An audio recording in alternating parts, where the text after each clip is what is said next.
Historic shakeup at the Naval Academy. First female superintendent removed. Imagine a pivotal shift in leadership at one of the nation's most prestigious institutions, the U.S. Naval Academy. Defense Secretary Pete Hegseth is making waves by replacing Vice Administrator Yvette Davids, who became the first woman to lead the Academy in January 2024. But here's where it gets controversial. Instead of retiring, Davids will be nominated for another high-ranking position. This unprecedented move raises questions about the direction the Pentagon is heading under the Trump administration. Davids, who has been in her role for about 18 months, will be succeeded by Marine Corps Lieutenant General Michael Borgschulte. Borgschulte, who currently oversees personnel issues as Deputy Commandant for Manpower and Reserve Affairs in Quantico, Virginia, will become the first Marine Corps general to lead the Naval Academy in its nearly 180-year history.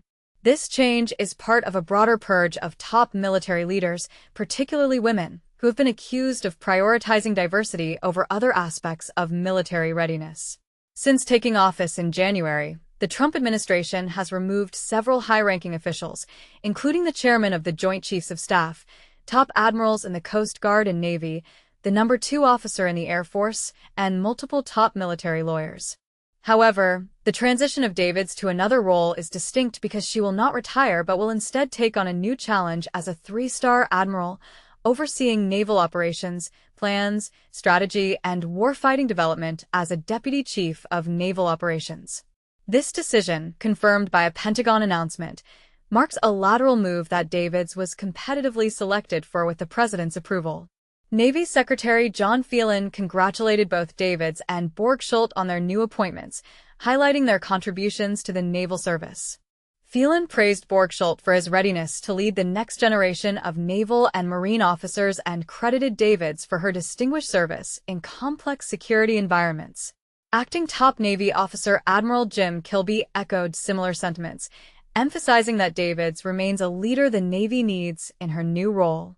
It's unclear whether Davids initiated her departure from the Naval Academy voluntarily. The Academy redirected inquiries to Hegseth's office, which did not provide a response. However, a defense official clarified that Davids competed against qualified candidates and was chosen for her new position, noting that such a move was not simply handed to her in this competitive environment. This shakeup underscores the current focus on how the Pentagon trains its next generation of officers at service academies. In May, Hegseth rolled back affirmative action policies that considered race, gender, and ethnicity in admissions. He also directed the academies and war colleges to review their library collections for materials deemed incompatible with their mission of preparing military officers for combat. Davids and Borgschulte both graduated from the Naval Academy in the early 1990s. The Academy, known for producing about 1,000 graduates annually, including around 250 new Marine Corps lieutenants, continues to play a crucial role in shaping the future of the naval and marine services. Faculty members at the Academy include officers from both the Navy and Marine Corps. This decision by Hegseth and the Trump administration highlights the ongoing debate about the balance between diversity and readiness in the military. As we navigate these changes, it's important to consider how they might impact the future of our armed forces. What do you think? Should diversity initiatives be prioritized, or should the focus remain solely on military readiness? Historic leadership change at U.S. Naval Academy. Marine Corps General takes charge. In a controversial move, Pete Hegseth, the Defense Secretary, has decided to replace the first woman to lead the U.S. Naval Academy with a Marine Corps general. This marks the first time in the Academy's nearly 180-year history that a Marine Corps officer has been nominated for the position. Yvette Davids, who assumed leadership of the Academy in January 2024, will be succeeded by Michael Borgschulte, currently responsible for Marine Corps personnel. A Pentagon official stated that this move is not a dismissal, as Davids has been nominated for a senior position on the staff of the Chief of Naval Operations following her roughly 18 months as head of the Academy. The Trump administration has removed several high-ranking military officials, many of them women or people of color, in an effort to eliminate what they describe as wokeness in the ranks.